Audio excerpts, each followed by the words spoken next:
buenos días, buenas tardes a todos y a todas. Queríamos compartir con ustedes los resultados de una investigación que estamos haciendo con Enrique Perusotti de la Universidad Torcuato Di Tella y yo misma, Rocío Nunziata, de la Universidad Nacional de San Martín, en el marco del Instituto de la Democracia y la Democratización de la Comunicación. Hicimos unos grupos focales con votantes de Javier Milei. Entre el 9 y el 12 de octubre realizamos 10 grupos focales en distintos lugares del país en los que había tenido una muy buena performance en las elecciones internas, en las PASO del 13 de agosto, particularmente en la Ciudad de Buenos Aires, en el Gran Buenos Aires, en Córdoba, Salta, Tucumán, Corrientes, Misiones y Mendoza. Y queríamos compartir algunas reflexiones sobre la marcha que nos fueron surgiendo de los grupos focales. Entonces queríamos hablar de distintos puntos que estuvimos tratando en los grupos. En primer lugar, las motivaciones del voto a Milei y el rol que en eso tiene su discurso sobre la casta y la antipolítica. En segundo lugar, el rol que tiene los aspectos más del liderazgo personal, su estilo político. En tercer lugar, cómo interpretan sus votantes sus ideas sobre el rol del Estado. Y en cuarto lugar, sobre los valores que vendría a representar desde una posición antiprogresista o conservadora. Así que bueno, Enrique, si querés empezar con...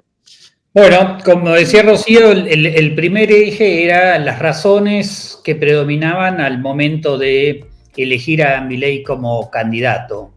Y lo que encontramos en la gran mayoría de los entrevistados es que las razones tienen que ver con su profunda insatisfacción con el estado de la economía, con el estado, con la provisión de servicios públicos, y un amplio rechazo a las otras dos opciones políticas electorales. En este sentido, vemos que esta visión más bien de rechazo a la oferta existente, de reconocimiento de un doble fracaso de las dos coaliciones que dominaron el escenario político, es fundamentalmente lo que predomina, y por lo tanto el costado de anticasta del discurso de Milei creo que es el que tiene más peso a la hora de tomar la decisión acerca de votar por La Libertad Avanza.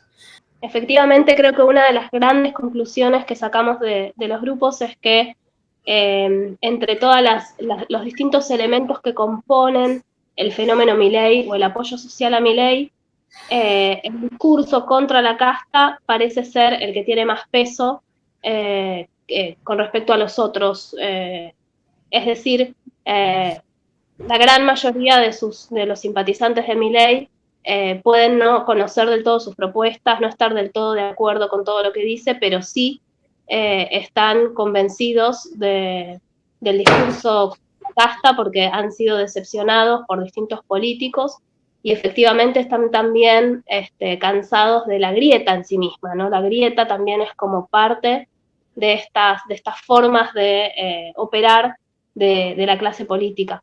Entonces todos están de acuerdo en que los políticos aparecen como privilegiados, están cansados de todos por igual, y Milei de alguna manera expresa muy bien esa bronca con los políticos. No, y justamente, y pasamos ahora al segundo tema de qué es lo que valoran del liderazgo de Milei, de la personalidad, del estilo de Milei. Y en primer lugar, ligado al anterior, es alguien que consideran que viene de fuera de la política, es decir, su papel de outsider es valorado. Había alguien que decía algo así como que es un chabón que viene de un palo distinto, que no es un político de carrera, sino que es alguien que viene desde otro lado, y por lo tanto, bueno, esa ese estatus de outsider es valorado, entre otras cosas, ¿no? También se le reconoce que tiene un estilo muy poco político y por lo tanto, si bien se le que habla con franqueza, que no está actuando, no está desempeñando un papel dramatúrgico, mucho, como se percibe a muchos de los políticos, y que por lo tanto es esta sinceridad y a veces que se traduce en ciertos excesos en el lenguaje o en los gestos, etcétera, pero incluso estos gestos son leídos como parte de esta valoración de su franqueza, de su naturalidad, de su espontaneidad, que no ven en el resto de los políticos. Efectivamente, también aparecía la valoración a sus rasgos como de persona común, que no necesita tener seguridad, que se puede meter entre la gente y puede saltar con todos y cantar y ser empujado y no le importa. Y cuando les preguntábamos cómo se lo imaginaban como amigo, cómo sería como amigo, o sea, haciendo referencia a estos rasgos personales, salía muchísimo este tema de es el que te dice la verdad aunque te duela, ¿no? Es alguien que seguramente pueda ser disruptivo, pueda caer mal en algún momento, pero es el amigo que no te miente y te dice las cosas como son. Así que creo que si unimos estos dos factores, es decir, una situación de fuerte crisis de representación con un liderazgo personal que tiene su atractivo, parece que esto tiene mucho más peso que los otros factores que también son importantes en la explicación del fenómeno Milei. Me refiero quizás más a los factores de la sociología, del cambio en el mundo del trabajo, por ejemplo, o a aquellos que lo vinculan más a sectores de la derecha conservadora, ¿no? Es decir, estos sectores están presentes, pero más o menos en la proporción que pudimos ver en los grupos focales, vendrían a ser menos de un 20% del total de sus simpatizantes. Entonces, podemos hacer el segundo punto. Sí. Así que vos, Enrique, o yo. No, y ligado, digamos, a esto de por qué se lo valora también a Milei, hay un reconocimiento de sus saberes de economista, ¿no? Es decir, siente que la situación económica presente requiere de alguien que esté capacitado, que tenga claro qué es lo que quiere hacer, y en este sentido también todos o muchos de ellos valoraban la seguridad con la que transmitía Milei en cuanto a su capacidad para resolver los temas económicos. Al mismo tiempo, todos reconocían que la solución no iba a ser una solución inmediata, que iba a ser costosa, que iba a requerir probablemente años, o meses o años, pero esta cuestión de la manera en que muestra, digamos, sus conocimientos, que se esfuerza en explicarles qué es lo que va a hacer, y su conocimiento específico de la economía también lo veían como un rasgo que lo diferenciaba del resto de los políticos. Efectivamente, porque algo que apareció como sentimiento bastante generalizado en los grupos, como sentimientos sociales, la incertidumbre. En todos aparecía que estábamos en una situación de mucha incertidumbre y que después de las elecciones se iba a dar una situación de mucha incertidumbre. Es decir, no manifestaban tampoco una idea de que con Milei seguramente les iba a ir mejor. Es simplemente una apuesta hacia algo que todavía no se probó, ¿no? Hacia algo que quizás podría llegar a funcionar, pero bueno, para lo cual efectivamente los saberes aparecen como una buena herramienta, pero no, no aparecía tampoco con claridad qué política de sus propuestas económicas iba a ser la que efectivamente trajera tranquilidad, ¿no? Incluso en algún momento también se discutió sobre cómo después de las PASO se había producido una devaluación, y algunos reconocían que Milei tenía que ver en eso, aunque le atribuían responsabilidad también a Massa, pero lo cierto es que creo por cómo se dieron las discusiones, que no todos los simpatizantes de Milei entienden íntegramente cuáles son sus propuestas económicas o qué es lo que pasaría. Y creo que en eso, bueno, eso nos mete en el segundo punto, en el tercer punto, perdón, en el tema del rol del Estado y el mercado, porque aparentemente sus simpatizantes no piensan que si Milei gana las elecciones y es presidente, por ejemplo, va a dejar de haber salud pública, educación pública, se van a realizar privatizaciones, incluso va a dejar de haber planes sociales. En términos generales, lo que vimos es que hay una demanda de mayor presencia del Estado y no una demanda de menor presencia del Estado. O sea, hay bienes públicos que son valorados, como la salud, particularmente la educación, que sus simpatizantes no esperan que sean recortados, sino que en cambio demandan que sean mejorados. O sea, se imaginan en todo caso que con un gobierno de Milei habría más insumos en los hospitales públicos, y no se están imaginando cómo sería una privatización del sistema de salud. Y así sucede con otros bienes, digamos. Hay muchos que están también de acuerdo en que el Estado sea mediador en temas, en temas laborales, en que el Estado sea el responsable por la justicia, por la seguridad, eso todos, pero también muchos por la salud y la educación. Y ahí hay un tema particular con el proyecto de los vouchers educativos, que no sé si querés comentar vos. Sí, sí, esto que decía Rocío aparece en todos, digamos. Hay una demanda de bienes públicos y se reconoce la incapacidad del Estado de proveer bienes públicos básicos. Hay tres bienes públicos que todos reclaman, que tienen que ver, como decía Rocío, con la salud, con la educación y con la seguridad. Y creo que nadie, más bien hay insatisfacción por la incapacidad que demuestra el Estado argentino de proveer servicios de calidad. Y en este sentido nos pareció interesante, pues cuando preguntábamos sobre las medidas o las políticas públicas que prometía implementar Milei, en realidad, por ejemplo, la dolarización rara vez apareció, y lo que sí aparecía muy fuertemente era la cuestión de los vouchers.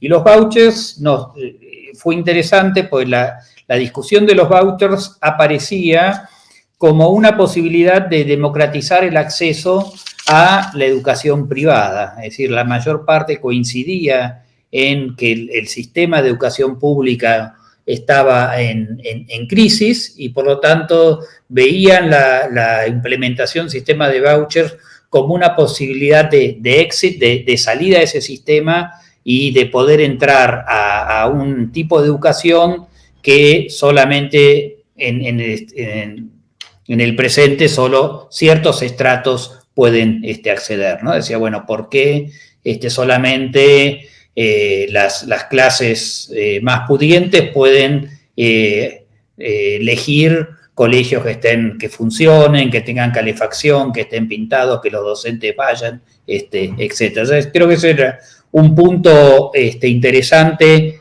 de los vouchers, ¿no? Se lo veía, bueno, como esta posibilidad de acceso a bienes públicos que en este momento el Estado no puede proveer. Entonces, es una manera de salir del Estado y entrar a accesos públicos, a servicios públicos de mejor calidad. Y por otro lado, pero en menor manera, bueno, cómo la competencia que va a forzar este sistema puede llegar a mejorar la oferta estatal en la educación, ¿no? Entonces veían justamente este tema ligado a la capacidad e incapacidad del Estado de proveer servicios públicos de calidad. Sí, llamaba mucho la atención que la palabra más asociada a Estado, cuando les preguntábamos por eso, era ausente, ¿no? O sea, lo primero que decían, lo primero que se les venía a la cabeza, la gran mayoría, era, cuando hablábamos de Estado, era ausente. Es decir, hay un reclamo de un Estado más presente, no menos presente. Y esto es interesante relacionarlo con el tema de la motosierra, ¿no? Del plan motosierra. ¿Qué es lo que se supone que tendría que recortar la motosierra para los votantes de Milei? Y en principio no tendría que recortar, por ejemplo, salarios de empleados públicos. Eso es algo que también discutimos y conversamos. No tendría que recortar salarios de docentes, salarios de las fuerzas de seguridad, salarios de empleados públicos, sino simplemente el salario de los funcionarios, digamos, de los políticos, ¿no? Lo cual es interesante porque, digamos, en Milei está todo este discurso de que la crisis la pague la casta, ¿no? Que con el plan motosierra, con el recorte de la casta, se podría salir de la crisis, pero lo cierto es que ese gasto es muy menor en relación a lo que al recorte que demandaría efectivamente la crisis. Pero sus votantes no esperan que haga recortes mayores, como recortes a subsidios, a salarios, etc. Sí. Y bueno, también en la misma sintonía, o sea, parecido a este tema, digamos, Milei sí tiene un discurso y tiene alianzas y articulaciones que lo pueden posicionar, digamos, dentro de un campo de una derecha conservadora con valores antiprogresistas, que por ejemplo está en contra de la interrupción legal del embarazo, o que tiene críticas con respecto a la ley de educación sexual integral, o el negacionismo, distintos elementos que también discutimos, y nuestra conclusión, digamos, en términos generales, es que un porcentaje muy menor de los simpatizantes y votantes de Milei estarían dentro de este campo de valores. Por ejemplo, la ley de educación sexual integral es mayoritariamente respetada y valorada por todos los votantes. En el caso del aborto legal hay algunos más, digamos, que están en contra de la legalización del aborto, pero también la gran mayoría está a favor de la legalización del aborto, jóvenes y no tan jóvenes. En eso hay coincidencia. También con respecto al tema de la experiencia de la dictadura, no hay una posición masivamente, digamos, negacionista, o digamos, no conocen tanto el discurso de Villarruel, ni conocen quién es. Esto también lo preguntamos. De manera que, bueno, uno podría sacar un poco la conclusión de que, si bien es cierto que con una potencial victoria de Milei hay una derechización en todo sentido de la sociedad argentina, esto no tendría que ser interpretado simplemente como que el electorado se derechizó, ¿no? Sino que efectivamente Milei está canalizando una bronca con la clase política y efectivamente que proviene de distintas identidades políticas previas. Algunos votantes de Juntos por el Cambio, que han sido votantes de Macri y están muy decepcionados, pero también muchos votantes que vienen del peronismo, muchos que les gustaba mucho Néstor Kirchner, por ejemplo, y que se decepcionaron a partir del segundo gobierno de Cristina Kirchner. Decían eso, ahí es cuando todo empezó. Entonces, digamos, no creemos en términos generales que lo que la lectura que arrojan los grupos focales es que el peso de la antipolítica frente a las otras dimensiones del fenómeno Milei es mayor. Entonces, sí, digo, creo que en cierta manera no aparece una dimensión ideológica conservadora muy clara en ninguno en la mayoría de los entrevistados. Como decía Rocío, cuando se le preguntaba por la candidata a vicepresidenta, la mayor parte no sabía quién era o la confundían con alguien. El tema de la dictadura no aparece y aparece ya incluso Menem como para muchos como un recuerdo lejano, cuando se le preguntaban acerca de su evaluación de los distintos presidentes en la democracia, sorpresivamente la mayor parte de ellos mencionaba a Néstor Kirchner como el mejor presidente o al que valoraban más positivamente. No sucedía esto ni con Cristina ni con Macri. Alfonsín directamente no aparecía, y para Menem también, para muchos era un vago recuerdo o comentarios que la familia les había hecho. En este sentido, me parece que sí, que lo que tiende a predominar más que cuestiones ideológicas es la necesidad de romper con una situación y con una casta que ellos consideran que es la que es responsable de que el país se encuentre en esta situación, y por lo tanto lo ven a Milei como una apuesta a algo enteramente diferente. Son conscientes de que esta apuesta tiene riesgos, pero consideran que frente al estado actual de cosas y frente a la oferta que la sociedad política preexistente realiza, bueno, estos riesgos son aceptables antes que continuar, digamos, con lo que se menciona, una casta podrida, un sistema político que se aprovecha se captura bienes públicos, se enriquece. El tema de la corrupción aparece muy fuerte, ligado a la crítica de la casta y del enriquecimiento ilícito, de captura del Estado, etcétera, y en este sentido, bueno, es una manera de castigar y de poner fin a esa situación.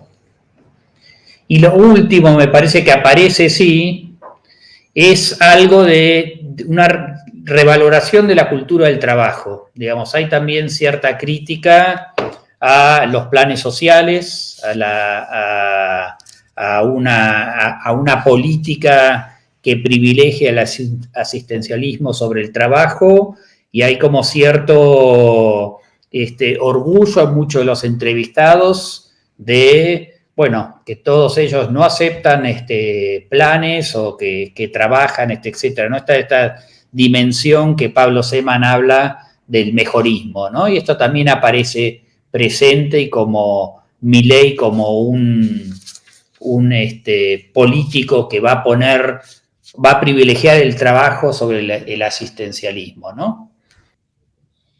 Sí, yo agregaría que la conclusión que se deriva un poco también de que sus votantes no sean convencidos de todas las dimensiones ideológicas de su discurso es que no son necesariamente fieles 100%, y que también están expectantes de lo que vaya a hacer. O sea, tienen cierta confianza, como decía, está este tema de que parece tener una clave mágica por su expertise económica, algo que nunca fue probado, y a ver si lo probamos quizás nos va bien. Creen que es mejor que los políticos porque nunca gobernó, pero no, digamos, podrían retirarle el apoyo en cuanto, digamos, vean que efectivamente no cambió nada si eso pasara, ¿no? O sea, como si no mejora su situación económica, si se viera envuelto en distintos acuerdos, o sea, ellos admiten que hay alianzas que tiene que hacer para poder gobernar, pero quiero decir, no es un electorado que esté totalmente fidelizado. Eso también es una consecuencia. Y yo diría, porque me parece importante, que aunque actualmente la gran mayoría de los votantes de Milei no están de acuerdo con todas las cosas que dice o que hace Milei, de todas maneras la repetición, ¿no? Muchos se informan por medio de redes sociales, usan mucho los canales de YouTube, en los que se hacen recortes de sus dichos en programas televisivos, y la repetición de un discurso que es misógino y antiderechos, termina mermando, ¿no?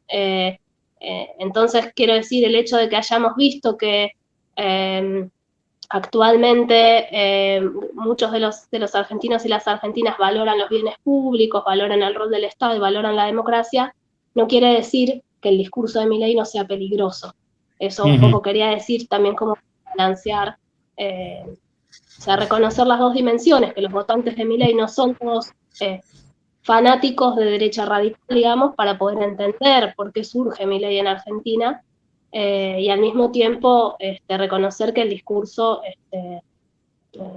es un discurso complicado, digamos, para los valores democráticos. Sí, sí.